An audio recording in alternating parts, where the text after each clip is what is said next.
اقتربوا بارك الله فيكم اقتربوا. بسم الله الرحمن الرحيم. أن الحمد لله نحمده ونستعينه ونستغفره ونعوذ بالله من شرور أنفسنا ومن سيئات أعمالنا. من يهده الله فلا مضل له ومن يضلل فلا هادي له. وأشهد أن لا إله إلا الله وحده لا شريك له. وأشهد أن محمدا عبده ورسوله صلوات الله وسلامه عليه. يا أيها الذين آمنوا اتقوا الله حق تقاته ولا تموتن إلا وأنتم مسلمون. يا أيها الناس اتقوا ربكم الذي خلقكم من نفس واحدة وخلق منها زوجها وبث منهما رجالا كثيرا ونساء. واتقوا الله الذي تساءلون به والأرحام إن الله كان عليكم رقيبا. يا أيها الذين آمنوا اتقوا الله وقولوا قولا سديدا يصلح لكم أعمالكم ويغفر لكم ذنوبكم. ومن يطع الله ورسوله فقد فاز فوزا عظيما. أما بعد فإن خير الكلام كلام الله وخير الهدى هدى رسول الله صلى الله عليه وسلم. وشر الأمور محدثاتها وكل محدثة بدعة وكل بدعة ضلالة وكل ضلالة في النار. The backdrop for today's lecture, which comes to you in the form of a question: is it shirk? Is it polytheism? Is it setting up partners with Allah Azza wa Jal who are being worshipped along with Allah? Comes as a result of the claim of some people who their understanding and their concept of Al-Islam and the Tawheed is diametrically opposed to the Islam and the pureness of a Tawheed that the Prophet brought sallallahu alayhi wa ala alihi wa sallam. Is it shirk for the Muslim to make dua to other than Allah Azza wa Jal, period? But specifically, is it shirk for the Muslim to go to a grave, to a graveyard, a cemetery, and to make dua to people who are dead in the grave? Whether that dead person happens to be a prophet from the prophets of Islam, salawatullahi wassalamuhu alayhim ajma'een, or the dead person happens to be a wali from the awliya of Allah Azza wa Jal, or the individual is a saint, as they say, or a relative. Is that shirk or is it not shirk? When I was asked to put this issue on the table and to discuss it, I went to the internet because there was a particular individual who's here in Birmingham who calls to the way of the Sufi tariqah of the Shistis. I listened to the talk that the person put across, and I was also amazed to a certain extent and shocked to see that on the page, is it shirk or grave worship in Islam? I was surprised to see that there were a lot of people who were making this claim. Even one of the people, he was an imam. I think he was doing the khutbah of al-Jummah because he was on the minbar. He spoke with an accent from the Caribbean, Trinidad or something like that. That's how his English sound. And he actually had the nerve and the audacity to tell the community on what appeared to be the Friday khutbah that as-Salafiyya is the most dangerous threat to al-Islam. Because evidently, there were some people who were Salafi who were warning against making dua to dead people. So his understanding of al-Islam, the understanding that he has of the Quran and the authentic Sunnah, is that it's permissible to make dua to the dead people in the grave, and if someone were to be opposed to that, then he's actually in opposition to the haqq, and he's in opposition to the deen of Allah and the dawah, the kitab and the sunnah. And that's a bit disturbing.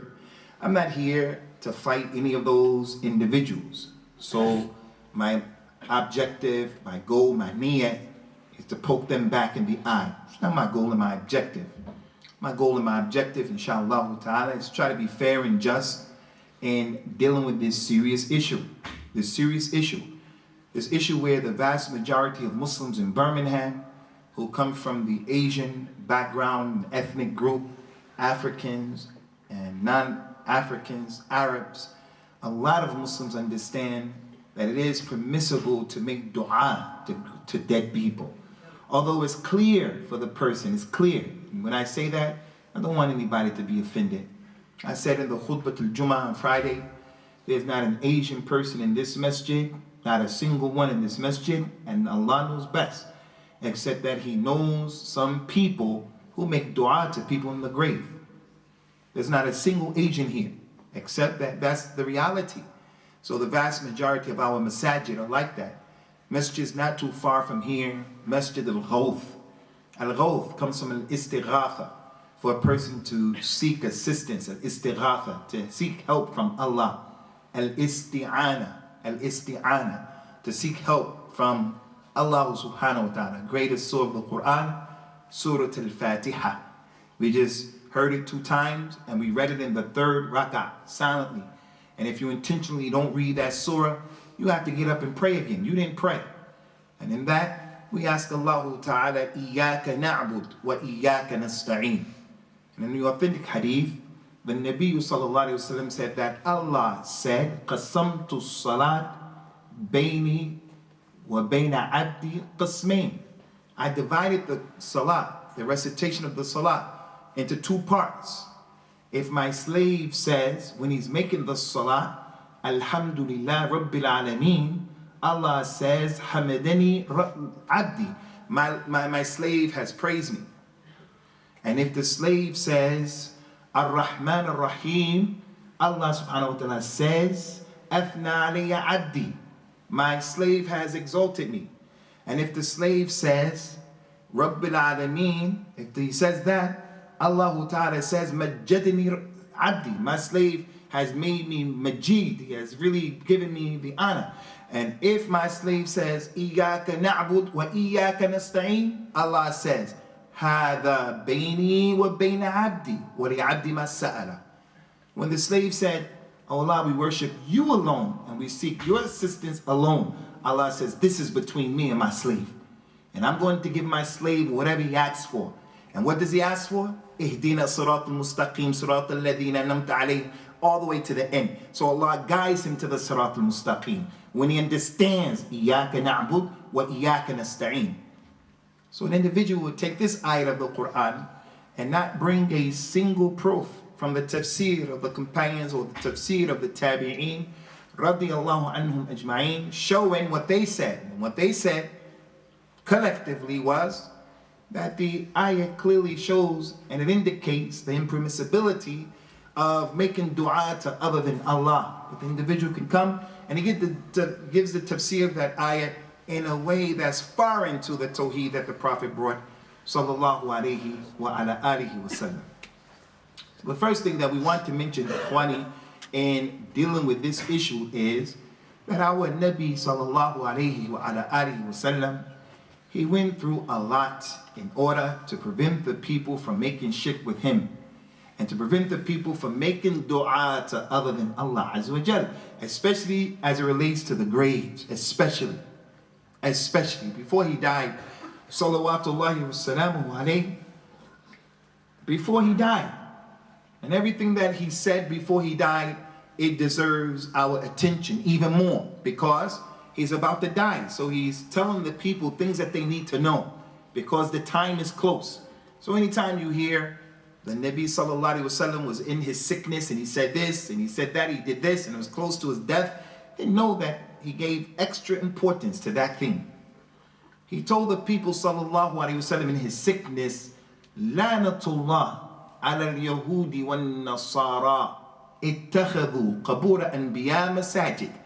May Allah curse the Jews and may He curse the Christians because they took the graves of their prophets as masjids.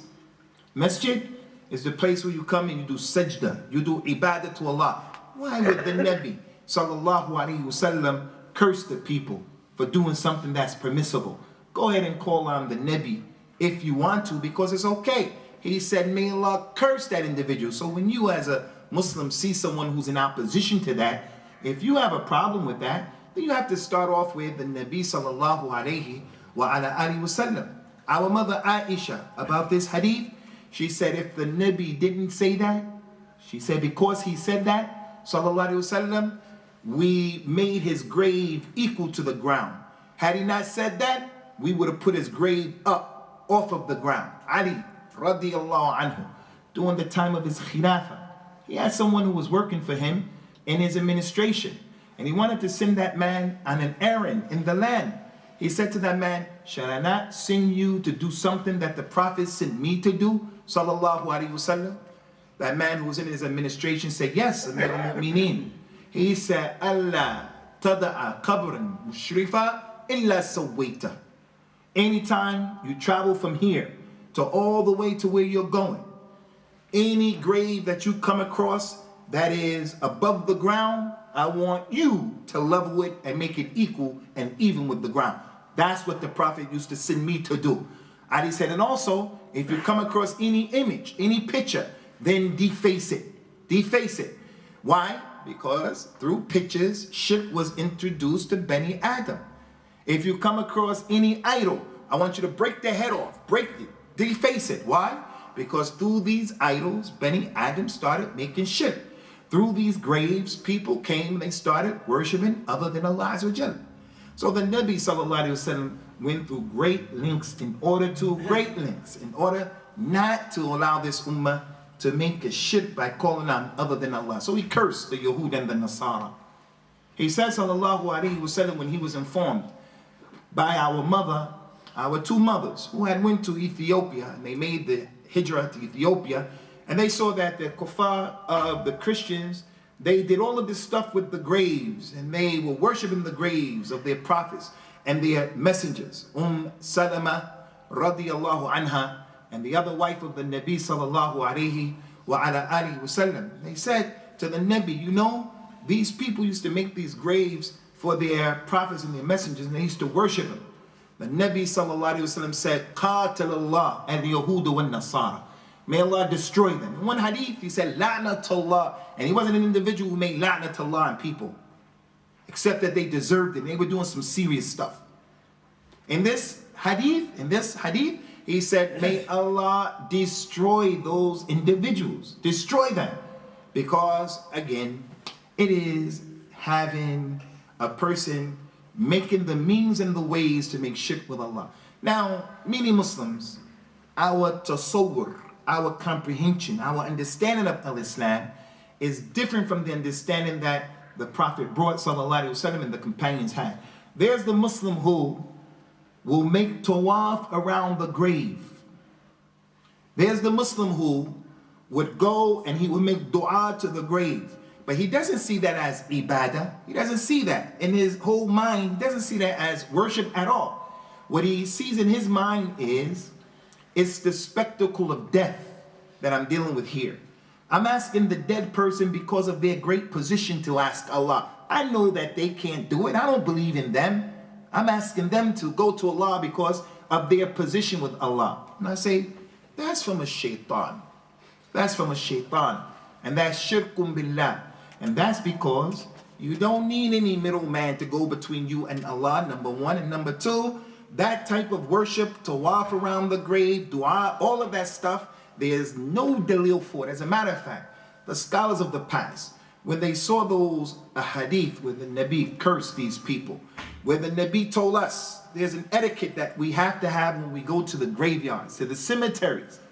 The Nabi told the people sallallahu alaihi wasallam about the cemeteries, لا تصلوا إلى القبور ولا تجلسوا عليها. Don't pray towards the grave and don't sit on the graves. Don't sit on the grave because it's disrespect to the dead person who's in the grave.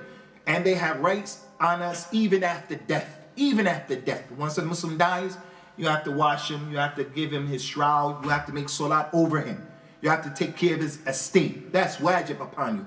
When you visit him, he has the right that you give him salams. Just as you give the salams to the living, he has a right. Haqqul Muslim al Muslim, six rights. One of them, you have to give him salams. So don't sit on his grave. And don't pray towards the graves. You can pray inside of the graveyard. Salatul Janazah. The Nabi prayed Salatul Janazah sallallahu alaihi wasallam inside of the graveyard for a lady who used to clean the masjid. When she died, they prayed Janazah on her in the masjid, and then they took and they buried her. The Nabi said, where is that lady? They said, she died yesterday, Ya Rasulullah. We made Janazah on her. He said, why didn't you tell me about it? Let's go. And he took him and he made the second Salatul Janazah when she was in her grave. But he didn't pray towards the graves with the niyat, the goal and the objective to do that. The point is, most scholars of Islam, like Imam Malik, he used to tell the people, when you go to Al-Madinah and you find yourself in Al-Madinah and you want to give salams to the Nabi sallallahu alaihi wasallam, you can give salams from wherever you are, right here. Allah has malaika flying around. Their creation, their purpose, their wadhifa, their job, when we say sallallahu alaihi wasallam, they take that salam to the Nabi, and Allah Azza wa Jal gives him life in a way that Allah knows reality so that he hears that salam. But he can't respond back, sallallahu alaihi wasallam, as you're going to see. But he can hear that salam. He can hear that. So if you go to Medina and you want to go and see what the grave looks like, and Imam Malik used to tell the people, after saying assalamu alaikum wa rahmatullahi wa barakatuh, ya Rasulullah, and you say the same thing to his two companions, Abu Bakr and Umar radiyallahu anhuma. After that, and Imam Malik said, put the grave behind your back and make dua to Allah towards the Qibla. Don't you make your hands raised up like that and you're making dua to Allah and the grave is in front of you. He encouraged the people, he advised the people, get on the side, make the grave behind your back. Get to the right or the left of the grave and make dua to Allah wahdahu la sharika lahu. So is this from our religion? Now I know, ikhwani, as Allah mentioned in many ayat of the Quran with the Yahud and the Nasara and the Kuffar of Quraysh, if you bring all of the ayat, some people are just not going to believe, because that's the religion of their forefathers, and they're not going to change the religion of their forefathers. But I'm not concerned about that. What I want to do is, inshallah ta'ala, help you to understand this simple, easy issue, the middle course in this issue, the middle course. And it's not complicated at all. When I listened to the talk of this particular teacher, I was amazed because he was saying things that we don't disagree with. He took the ayah, Iyaka na'budu wa iyaka nasta'een. You are the one we worship and you're the one we seek your assistance. And he wanted to show how in the Quran and the Sunnah, other people, you can seek their assistance. We don't have a problem with that. The Quran and the Sunnah allows us to make istighatha with other than Allah. The Quran and the Sunnah allows us to make isti'ana with other than Allah. The Quran and the Sunnah allows us to make the su'al, the mas'ala. You ask someone other than Allah. The religion allows us. So you don't have to bring all of those ayat and those ahadith. Allah Ta'ala mentioned about Musa and what happened with the man from Bani Israel. He was fighting one of the men from the Egyptians. And when Musa went by, the one from Bani Israel sought the assistance of Musa. And Allah used the word istighatha. فَاسْتَغَاثَهُ الَّذِي مِنْ شِيعَتِهِ عَلَى الَّذِي مِنْ عَدُوِّهِ. And Allah used the word that the one who was from the group of Musa, the ethnic background of Musa, the Jammah of Musa. Musa is Hebrew. The other Hebrew, he made istighatha, asking Musa, save me, save me. We believe this is permissible. Allah mentioned in the Quran, someone is in the water and he's drowning and he say, yo, save me, save me. You can say this is permissible, it's normal, natural. If you don't do that, something's wrong with you. So we believe in that. The brother is bringing all of these ayat, وَتَعَاوَنُوا عَلَى الْبِرِّ وَالتَّقْوَى. Cooperate with each other on a taqwa. We believe that. Allah told us to do that. Someone brought a camera, someone put this microphone here, someone is being the muqaddam to allow the speaker to speak, someone brought me here in the car. We're cooperating on al-birr wa taqwa. People are paying the rent and paying the electricity bill, the water bill in the masjid. All of that is mutual cooperation. Isa ibn Maryam, salawatullahi wa salamuhu alayhi, he said to Bani Israel with him, who's going to be from the Ansar of Allah? The Ansar of Allah, who's going to help me to spread the religion? Now, if I wanted to misconstrue ayats, I could take that ayat and say, so Allah needs help. Allah needs help. But everyone knows what the ayat is saying. It is saying that Isa ibn Maryam is asking the people, help the religion of Allah. Like the Prophet ﷺ came to Quraysh and he said to Quraysh and the companions, who will help me to spread the religion of my Lord? So the Nabi Ansar ﷺ, and he asked people, we don't have any problem with those ayat and those ahadith. Help your brother if he is oppressed or if he is the oppressor. The hadith said, help your brother. What's the problem? If he's being oppressed, get involved and stop the oppression. If he's doing the oppression, give him advice and try to help him to stop the oppression. Khwani, some things are so clear that when you try to explain them, you muck up the water. None of you truly believes until he loves for his brother what he loves for himself. So you want to explain, what does that mean? None of you truly believes. Maybe that part, it needs some explanation, because someone may think that you are kafir if you don't love for your brother. But when you come, no one truly believes until you love for your brother. Well, the word love, love is too well known. Don't try to explain it or you're going to confuse it. Just leave it. Love is love. That's how you explain it. So these ayat and these issues, they're self-explanatory and we're not against them at all. But in order to seek the istighatha, in order to seek the isti'ana, in order to make a su'al to someone, you only can do that with some conditions. And if you don't look at it like that, then you're making a problem. Because I agree, if you read certain ayat and you just take them by themselves, you'll be misunderstanding the religion. You have to read these ayat with the other ayat. Allah told the Prophet sallallahu alaihi wasallam, "Innaka la tahdi man ahbabta." You don't guide and you can't guide those who you love. That's what Allah said in the Quran. So a person says the Nabi can't guide at all. He doesn't guide at all. And then the other ayah said, وَإِنَّكَ تَهْدِي إِلَى صِرَاطِ الْمُسْتَقِيمِ صِرَاطِ اللَّهِ. Verily you do guide to the Sirat al-Mustaqim. One ayah said you don't, the other one said you do. So we have to put them together and harmonize them with an explanation that's plausible. Many ayat of the Quran are like that. إن الذين آمنوا والذين هادوا والنصارى والصابئين من آمن بالله واليوم الآخر من آمن بالله واليوم الآخر وعمل الصالحا فلهم أجرهم عند ربهم ولا خوف عليهم ولا يحزنون. Those people believe, the Jews, the Christians, the Sabi'in, those people believe in Allah on the last day and they do righteous work, they won't be afraid Yawm al-Qiyamah, they get the reward from Allah. Someone reads that ayah and comes and says, the Jews and the Christians are our brothers because of that ayah. No, there are other ayah that show the religion with Allah is Islam. So those ayats that were mentioned, we're totally for them. We're totally for them. But in order to make istighatha with someone else, in order to seek help from someone else, in order to make dua and ask someone to do something for you, there are conditions that have to be there. 3 conditions. And if any one of these conditions are not there, you're making shirk with Allah Azza wa Jalla. And before I do those 3 conditions, let me just say, before these 3 conditions, inshallah, you should know something. That the Nabi sallallahu alaihi wasallam told Abdullah ibn Abbas, hey young man, if you ask only of Allah. And if you make isti'ana, only make isti'ana from Allah. The Nabi sallallahu alaihi wasallam would take the bay'ah. The man, Auf ibn Malik, will come. He says, I want to accept al-Islam. Would you take the bay'ah from me?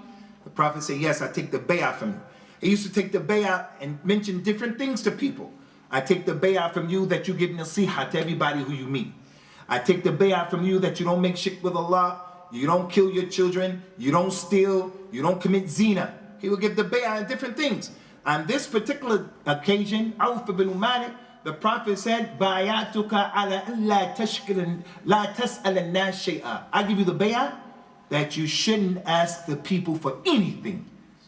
Don't ask for anything. Don't ask for a ride from point A to point B. Don't ask to borrow money. Don't ask someone to come to help you fix up your house.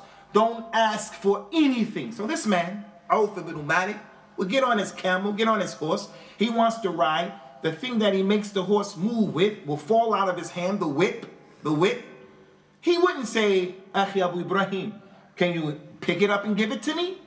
He would get off of the thing and get back on his camel after picking it up. The man would say, all you had to do was ask me. He would say, I gave the bay'ah to the Nabi sallallahu alaihi wasallam not to ask people anything. Because if you don't ask people, if you don't ask them, they'll never be able to come back and say, don't you remember what I did for you? You owe me. You owe me. He did something for you. Now he says to you, hey, I need a ride to London because my mother's coming, my sister's coming, my father, I need a ride to London. You say, but I got to work today. He said, but don't you remember what I did for you? And you feel that uneasiness that it wouldn't have been there if you never asked him in the first place. He asked you, can you take me to London? No. Okay, that's it. He doesn't owe you. You don't owe him when you don't ask people. Now, that doesn't mean it's haram to ask people. We need each other. We need each other. I know myself, I can't speak for any of you. I can't speak for any of you. If I didn't have Allah and then my wife to cook for me, I'll be in trouble. I need her to cook for me because if she wasn't there, I would be in trouble. Many of you are like that in other aspects of your life. So Islam is not saying you can't ask people. Islam is saying you can only ask people when there are three conditions. Any one of them are gone, you are committing shirk with Allah. First condition. The first condition is you can seek someone's help, the assistance, and ask them when they have the ability to help you. If they have the human physical ability, if they don't have the ability and you were to ask them for something they don't, it's beyond their ability, you're making shirk. You're making shirkum billah. Allah Azza wa Jal mentioned in the Quran, وَإِن مِّن شَيْءٍ إِلَّا عِندَنَا خِزَائِنُهُ وَمَا نُنَزِّلُهُ إِلَّا بِقَدْرٍ مَعْلُومٍ. There is nothing except that its proportion. The thing itself is with me, with my treasures. And I send it down according to what I want to send it down. So from Allah's treasures are the children that are on the face of the earth. Only Allah is going to send children to people and no one else. Al-Hidayah. Allah sends Al-Hidayah or guidance down. He gives it to some and He doesn't give it to other people. Rasulullah sallallahu alaihi wasallam can't guide anybody unless Allah allowed him to guide that individual. Someone wants a baby, he can ask someone else, help me to get a baby, make my wife have a baby, meaning you're going to do some dua, you're going to make it just happen. If you do that, you ask someone who doesn't have the ability, then you're making shirk with Allah. I don't care who you want to ask. Yawm al-Qiyamah, Allah said about Yawm al-Qiyamah, La yastaqdimunahu sa'a. They can't make it come up and they can't delay it. All of Bani Adam. It's only in Allah's hands and that's it. That's the first one. Concerning this point, Ikhwani, there are many ayat of the Quran that deal with this in many ways. We don't have the time just to deal with two of those ways. But we'll just bring one way to the table that Allah mentioned consistently in the Quran, showing that if a person doesn't have the ability to do something and you call on them other than Allah, then you're committing shirk. And He did it in this way by using the weakest creatures from the creation. By giving similitudes, al-amthal, examples. Allah Ta'ala mentioned in the Quran, Ya ayyuhan nas, duriba mathalun fastami'u lahu. إن الذين تدعون من دون الله لن يخلقوا ذبابا ولو اجتمعوا له وإن يسلبهم الذباب شيئا لا يستنقذوه منه ضعف الطالب والمطلوب. Look at this example. The eloquence of the Quran. All mankind, not just Muslims, all mankind, a similitude, an example has been given to you. Listen to it. Verily those who you call on other than Allah, they can't create a fly. And if they all came together to create the fly, they never would be able to do so. And if this fly were to take something from them, they wouldn't be able to get it back, whatever the fly took for them. Allah said the fly is weak, and the ones who are trying to do something to or with the fly, they're also weak. So it goes to show. The fly, as a creature, is nasty. He's always flying around nasty stuff. He comes and he puts his feet and his body on your food. Wherever he was at, you're eating that stuff. And you can't stop him from coming. He goes on your nose. You can't do anything about it if Allah didn't want it to happen. Allah said, those who you call on other than Allah, you're weaker than this. All of us in this room tried to come together to put that flag together. We wouldn't be able to create him. And if he took something from us, you wouldn't be able to take it back. Allah has the ability for the fly to take my hat and fly around with my hat. Allah has that ability. If it were to happen, as a Muslim, we don't see that as impossible. We wouldn't be able to get that hat back from that fly collectively in this room. So how are you going to worship other than Allah? I don't know, Ikhwani Wallahi, what is it that's so difficult for a Muslim to just be with the easy Tawheed? He opens up the bottle and easily, without choking, it just goes down easy. It's just the fitrah. Why do we have to insist on a shirk? Another example of how if you call on other than Allah for help, for assistance, and he doesn't have the ability to help, you're making shirk. Another example that Allah Ta'ala gave from another weak creature. Allah Ta'ala mentioned, مثل الذين يدعون من دون الله مثل الذين اتخذوا من دون الله أولياء كمثل العنكبوت اتخذت بيتا وإن أوهن البيوت لبيت العنكبوت لو كانوا يعلمون. Those people who call on other than Allah and they take other people as protectors and awliya with Allah, they call on other than Allah, they take helpers other than Allah. Allah said their example is like the spider who made his house with the spider web. Allah said the weakest house is the house of the spider web. Only if they knew. Who in his right mind, is going to go and take some spider webs, put his money in the drawer in his house, and take spider webs and put the spider web around the drawer to protect the drawer and to lock the drawer from opening where someone can come and take his money? No one. That's Allah's way of telling the kuffar Quraysh, what you're calling on cannot help you. It cannot help you. وَإِن يَمْسَسْكَ اللَّهُ بِضُرٍّ فَلَا كَاشِفَ لَهُ إِلَّا هُوَ وَإِن يُرِدْكَ بِخَيْرٍ فَلَا رَادَّ لِفَضْلِهِ يُصِيبُ بِهِ مَنْ يَشَاءُ مِنْ عِبَادِهِ وَهُوَ غَفُورٌ رَحِيمٌ. Look at the ayat. If Allah wants good for you, if Allah wants bad for you, He wants to touch you with evil. Someone's going to get cancer, someone's mother's going to die, someone is going to lose his limb, someone is going to lose his job, whatever you can think of. Allah said, if Allah wants some harm to touch you, there's no one who can push that harm away except Allah. And if Allah wants good to touch you, there's no one who can prevent that good from His fadl. He gives it to whoever He wants to give from His servants. So the Nabi told Abdullah ibn Abbas, sallallahu alayhi wa sallam, radiyallahu anhu, he said, Ibn Abbas, listen, no. If the jinn and the mankind that came together to help you or to harm you, they wouldn't be able to do so unless Allah allowed it. So if you want to make istighatha like the man made with Musa, you can make istighatha, you can make isti'ana, but he has to have the ability. He has to be able to help you. Number two, if he can't help you, you're making shirk. Asking the Nabi right now, sallallahu alayhi wa sallam, Ya Rasulullah, help me to get married. You're making shirk. Number two, the one who you're asking, he has to be from the living. He can't be from the dead. If he's from the living, you can ask him because he's alive. But if he's dead and you ask him, you're making shirk based upon the Quran and the Sunnah. Now, all of those ayat help each other, istighatha, isti'ana, the su'al, the mas'ala, no problem. But he has to be alive. He has to be on the face of the earth with life in him. Not the hayat of the barzakh, the hayat of dunya, because of the ayat of the Quran. Allah Ta'ala mentioned in one of the many ayat, وَالَّذِينَ تَدْعُونَ مِن دُونِهِ لَا يَمْلِكُونَ مِن قِطْمِيرٍ إِن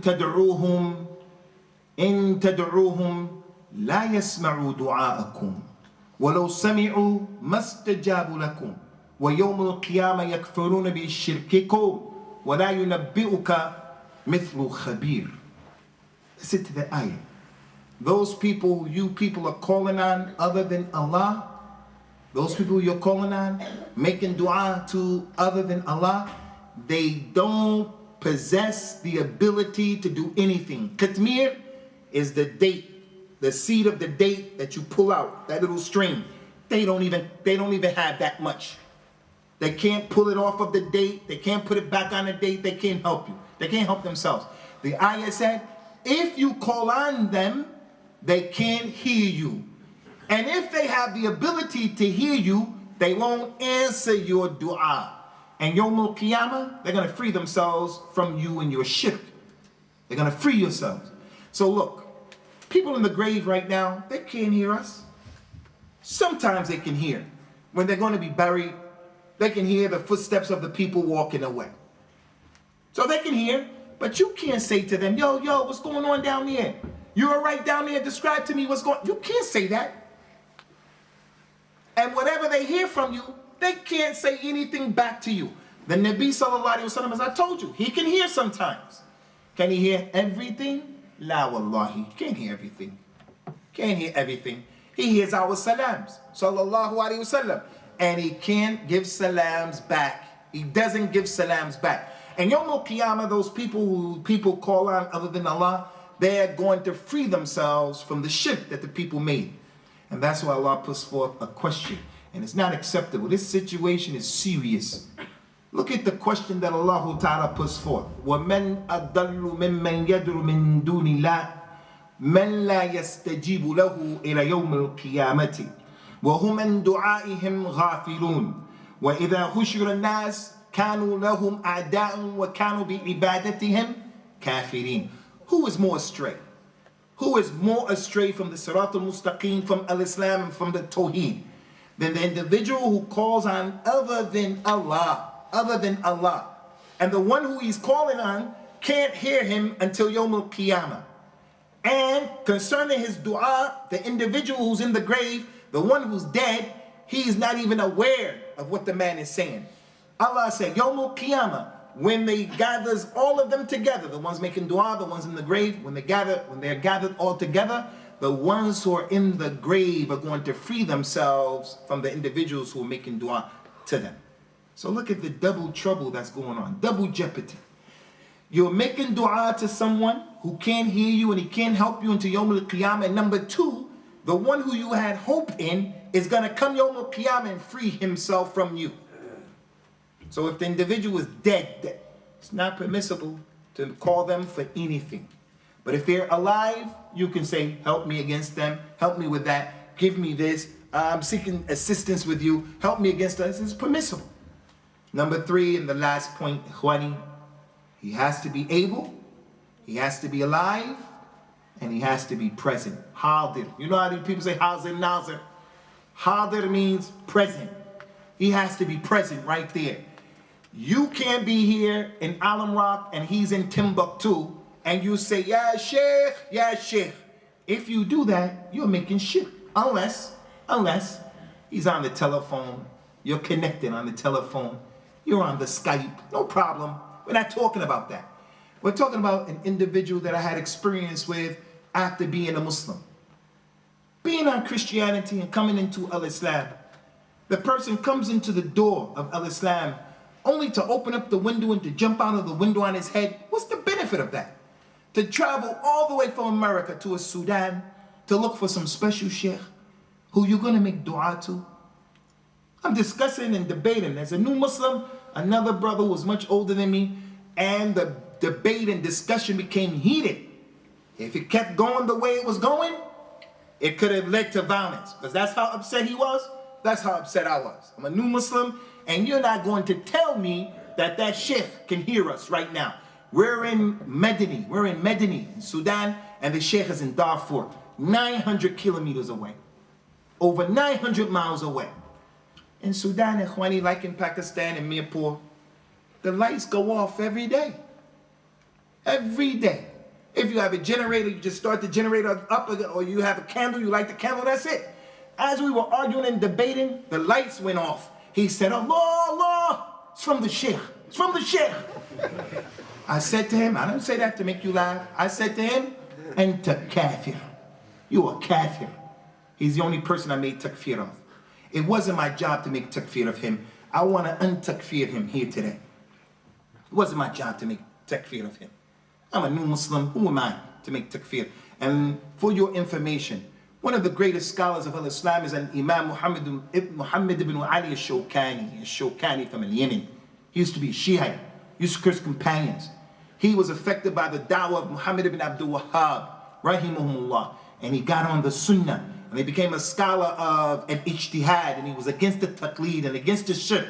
He said in the book that he wrote about different personalities, it's called Al-Badr al-Tali'.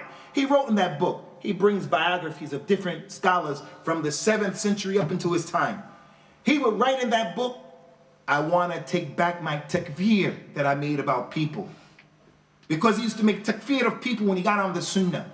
He used to write letters to the followers of Muhammad ibn Abdul Wahhab. After the death of Muhammad ibn Wahhab, they were tough on some issues. They would make takfir of people if you didn't put the grave down because of the dalil. They were tough on Tawheed, serious about Tawheed. He would write them and say, don't make wholesale takfir of the Muslims like that. So if you make a mistake about some position, whatever, no problem. I want to, in front of you people, and Allah is my witness, untakfir that man. But what he was saying was kufr. And I couldn't believe it.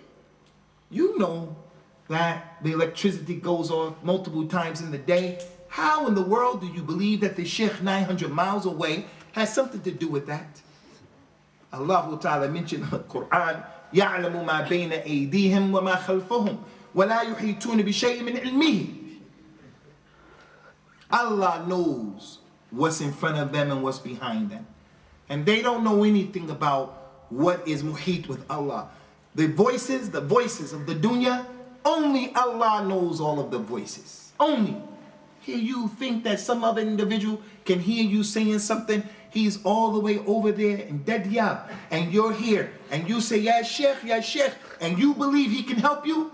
That's shirkum billah, shirk, kufrum billah. He has to be present. Has to be present. Allah Azza wa Jal mentioned in the Quran, ما يكن من نجوى ثلاثة إلا هو رابعهم ولا خمسة إلا هو سادسهم ولا أدنى أو أكثر من ذلك وهو معهم أينما كانوا. The najwa. Learn this word, inshallah, in your vocabulary, your Islamic Arabic vocabulary. And najwa is secret meetings that the hypocrites used to have. The hypocrites, they used to come up with plots and plans against the Muslims and Islam. So under the cover of the darkness of the night, 2 of them, 3 of them would come and they would be alone. And they would start making plots and plans, having najwa, secret meetings. Allah said these hypocrites never have a secret meeting, a najwa, except if they're 3, Allah is the 4th. If they're 5, Allah is the 6th. They never less than that, more than that, except that Allah is with them wherever they are. He hears, he sees. He's with them in his ability to hear. He's with them in his ability to see. He's with them in that his knowledge is encompassing everything. Only Allah is with everyone like that and hears everything. If you are an individual who makes dua to someone who is not here, you want to seek the assistance of someone who is not here. Help me, help me, help me, help me. Now, if the niyat of the person is not to make istighatha, it's not to make isti'ana. She just says that. Something happens and she's oppressed or something and she says, you know, my father, my father. She's just saying that. Oh, my mother, umma. She's not asking her mother to come and help her. It's just, I'm in a messed up situation and I'm weak and I need my father now, and just saying my father because he was always there to protect her and help her. So she says, just from the lisan, as the Arabs used to say. When something would happen, they would say, oh my father, and different things. Fatima radiallahu anha, when the Nabi died, sallallahu alaihi wasallam, she said that. She said, wa abata. She said, my father. How do you people allow yourselves to put dirt on the body of the Nabi? She was just distraught that with every piece of dirt that was being put on the grave, he is being buried. She didn't say, oh, my father, help me. She didn't mean it like that. And this is something that's from the tongue of Islam. The Muslims say, Wa Islama, Wa Islama, oh Islam, oh Islam. Meaning, Islam is being attacked from every corner. So the Arabs would say that as a form and a way of expressing yourself at that particular time. So those three conditions, ikhwani, they're simple, they're easy. Let the world know. As people of the Sunnah, inshallah, who want to practice religion according to the Salafiyah that the companions were upon, radiyallahu anhum ajma'een, we believe you can make istighatha, you can make isti'ana, you can make su'al, you can make dua, ask someone, you can do all of that.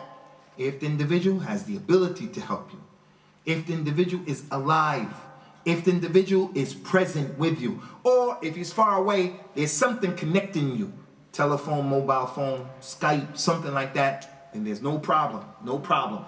As for any of these being absent, then you're committing shirk. That's how simple and easy this topic is.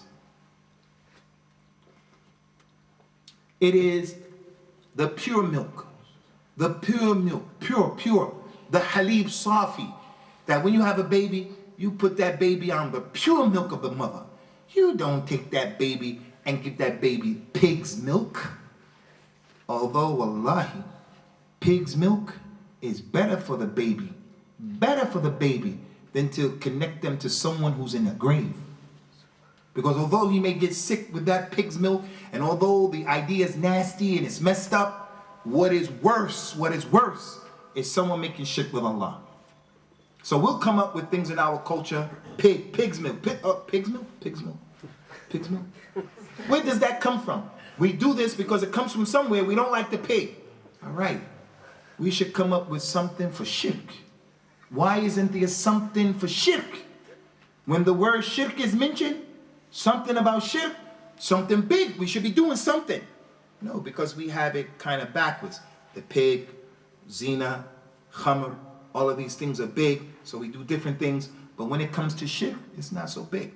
Although the shirk is the one issue that Allah Azza wa Jalla is not going to forgive. Allah Ta'ala mentioned, and we finish with this, إِنَّ الْمَسَاجِدَ لِلَّهِ فَلَا تَدْعُوا مَعَ اللَّهِ أَحَدًا. The masajid for Allah, don't make any shirk with Allah. The Prophet being buried in his Masjid sallallahu alaihi wasallam happened after his life. And when it happened, there were those from the companions who made inkar against it. They weren't happy with it.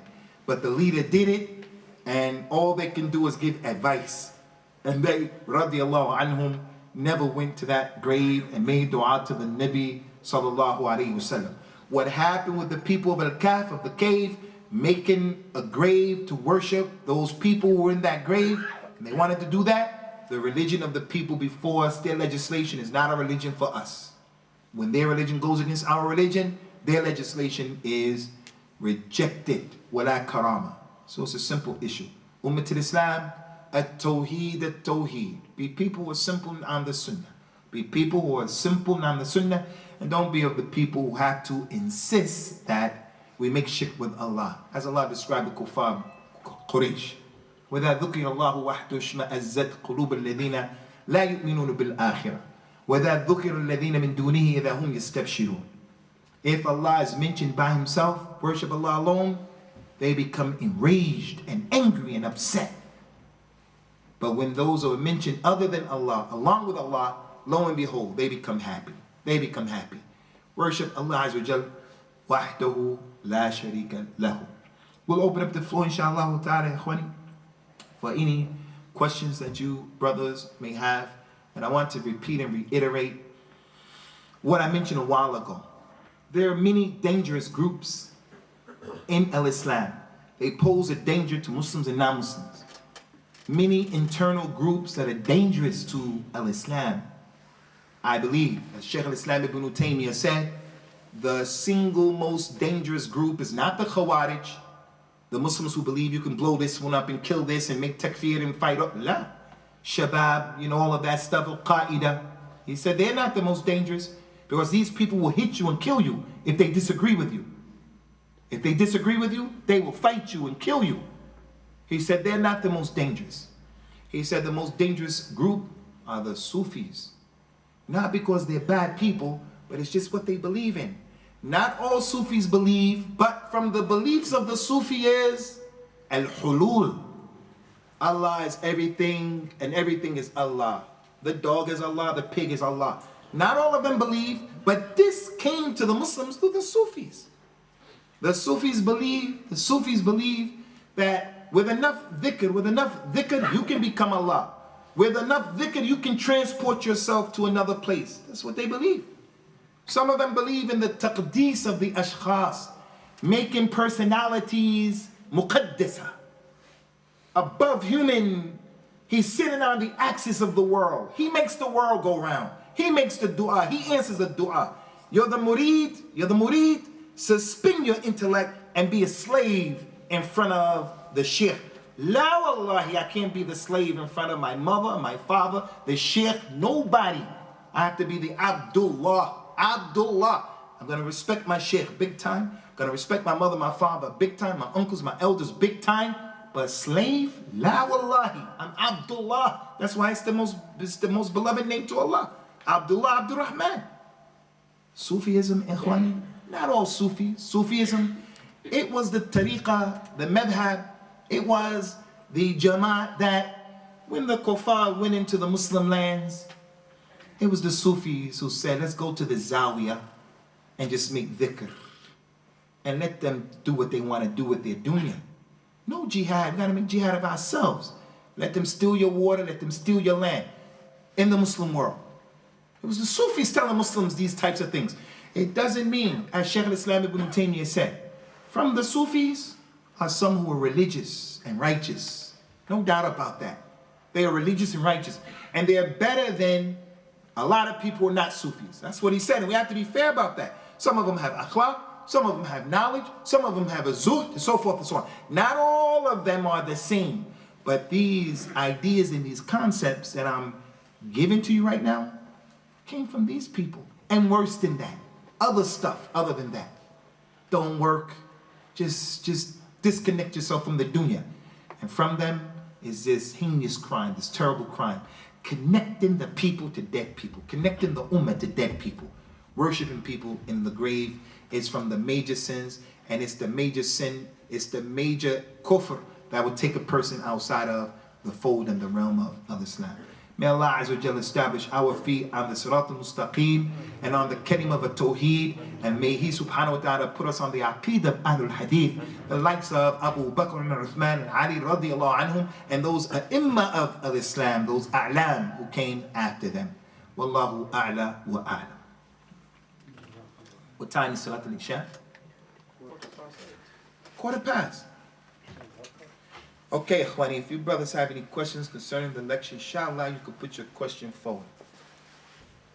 Aywa, Abu Ibrahim. Salam. The Sufis, they use the fact of the various narrations of the companions who seek blessings from the items of the Prophet ﷺ, and they would wash themselves, etc., or seek blessings to the items that belong to the Messenger ﷺ. And they will then say that when we go to the tombs of the dead, because they are close to Allah, Allah subhanahu wa ta'ala sends down blessings down upon that tomb. That's why we take the dust, we take the dirt back home with us, etc., rub it on ourselves, etc. How do we counter?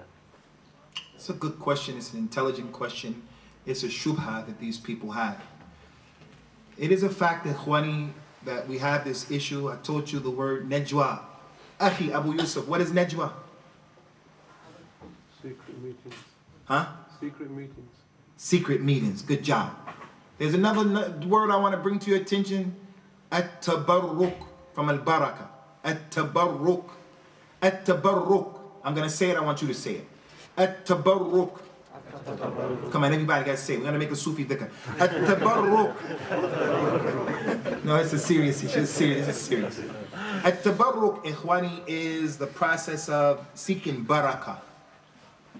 This is from our religion. Ahlul Sunnah don't reject this.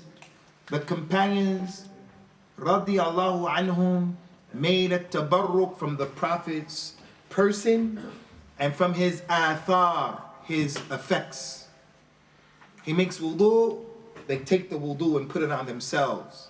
They take his sweat, sallallahu alaihi wasallam, and put it in a qarura, and they use it for itr, for their children on Friday. They did that. The Prophet would perform Hajj sallallahu alaihi wasallam. They would cut his hair. The Nabi would take his hair and give it to him and give it to him and give it to him and give it to him.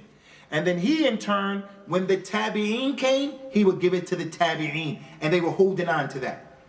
The Nabi sallallahu alaihi wasallam's daughter Zainab died. They washed the body, put up braids and 3 braids. The Prophet came to the grave and said, which one of you men did not have relations with your wife yesterday? He said, me. He said, me. The Prophet said, okay, you get in. You put in the grave. He took off one piece of his clothing and said, bury this with her. For tabarruk. The munafiq, the chief of the munafiq, he came to the Nabi sallallahu alaihi wasallam. They wanted the Prophet to pray over him for tabarruk. His son came, said, pray over my father, for tabarruk. A man saw that someone gave the Nabi a nice thobe, a shirt, nice. This man knew the Nabi never says no. That man said, hey, Ya Rasulullah, can I have your shirt? He needed it. The Prophet gave it to him. The Prophet left. The people came and said, yo, why did you do that? You knew he needed it, and you knew he wasn't going to tell you no. The man said, wallahi, I didn't need it. I didn't ask for it because I need it. I just want to be buried in it. So the companions did a tabarruk with his spit, with his sweat, and with his clothes. As for tabarruk with his urine, it's not authentic. That the lady drank his urine is not authentic. That they drank his blood. Some scholars said it's authentic, but it appears it's not authentic. Abdullah ibn Zubayr is not authentic after he did hijab.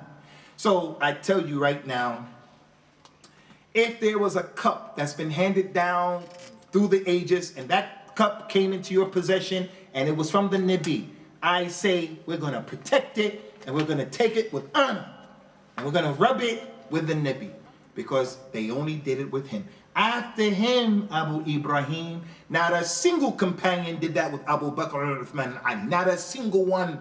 Not a single one. And they're from the awliya. Some of them had dua that was mustajab. Some of them had karamat used to happen at their hands.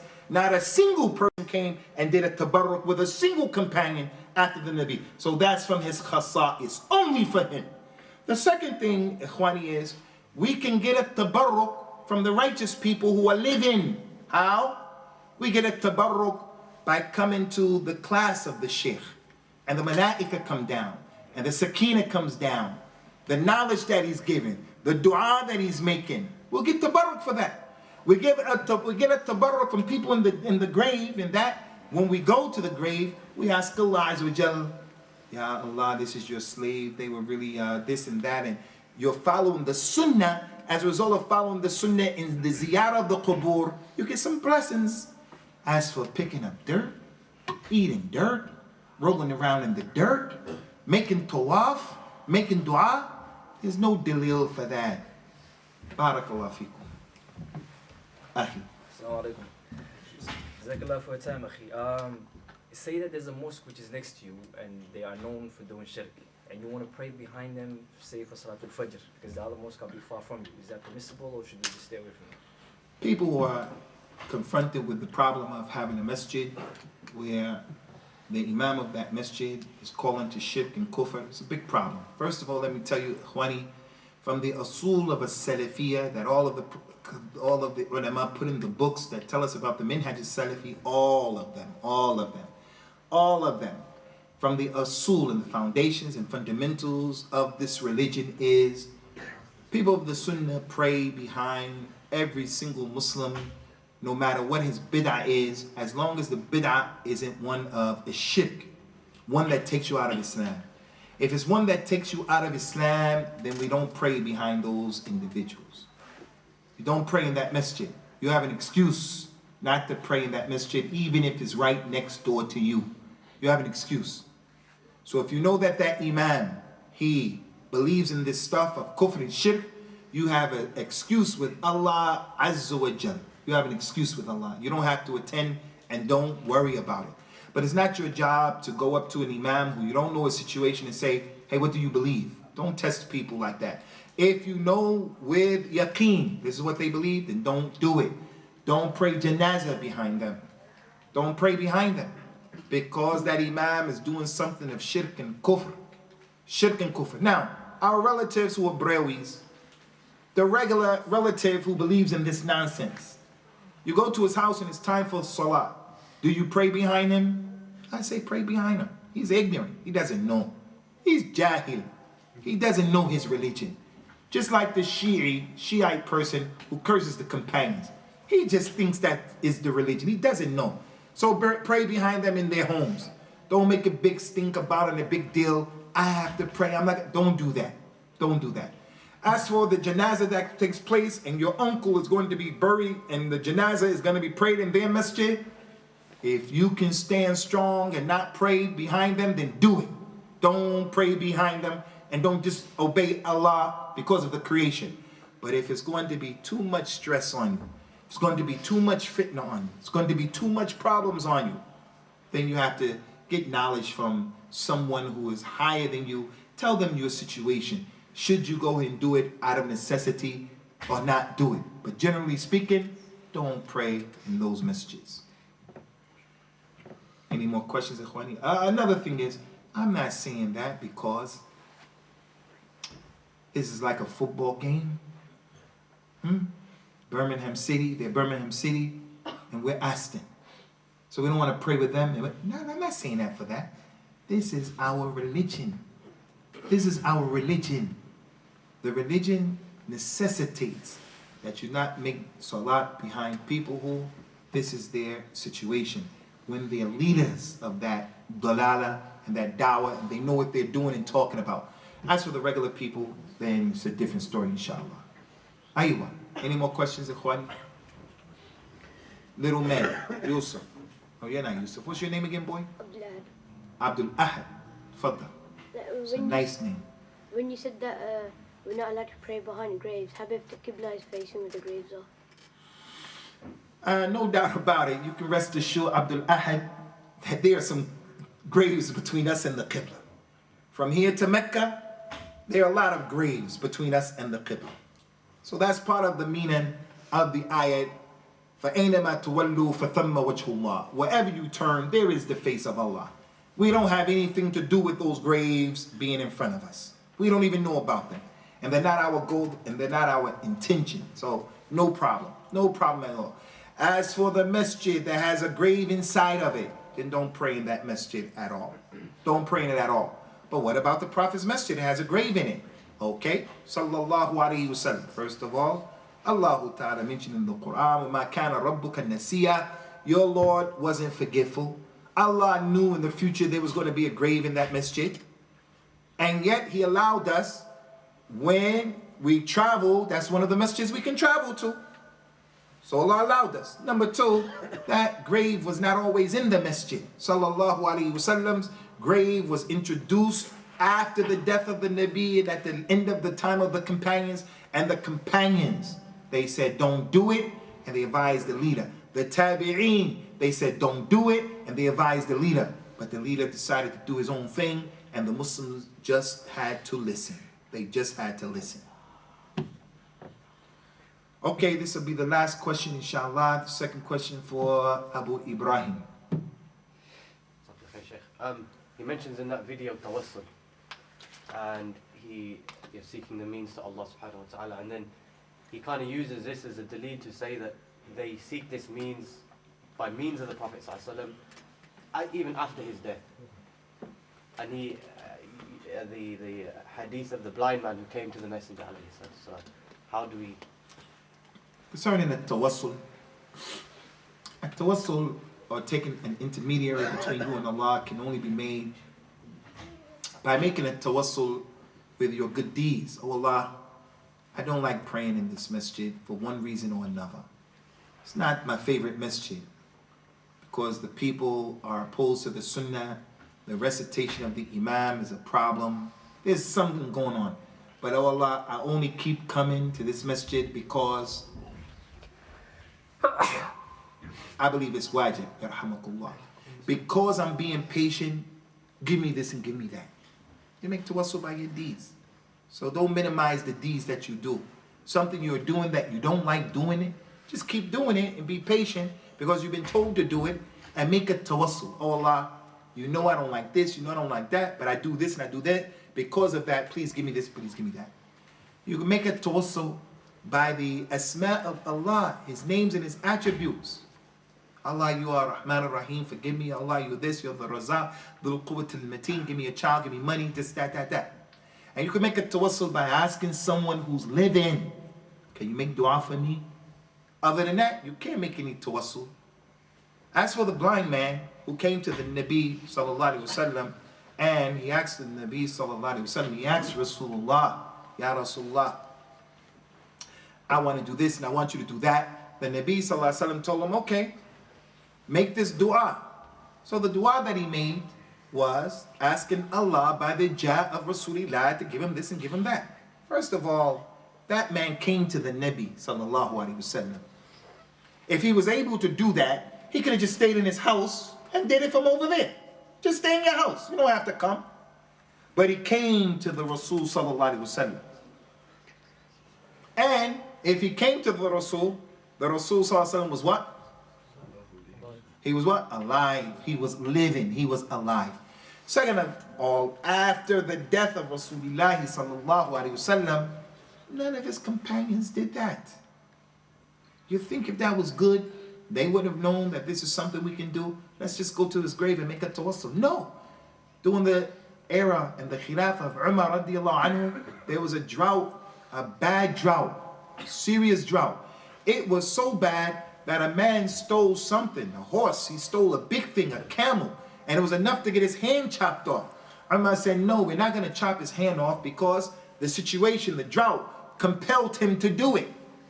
So he didn't establish the Hajj because of the circumstances. It was that bad. So they wanted to make an istisqa, the salat asking for rain. Umar radiallahu anhu was the best human being on the face of the earth at that moment. But what did he do? He went and he said to the uncle of Rasulullah sallallahu alaihi wasallam, Abbas, we want you to lead the salah. You lead the salah because of your position with Rasulullah.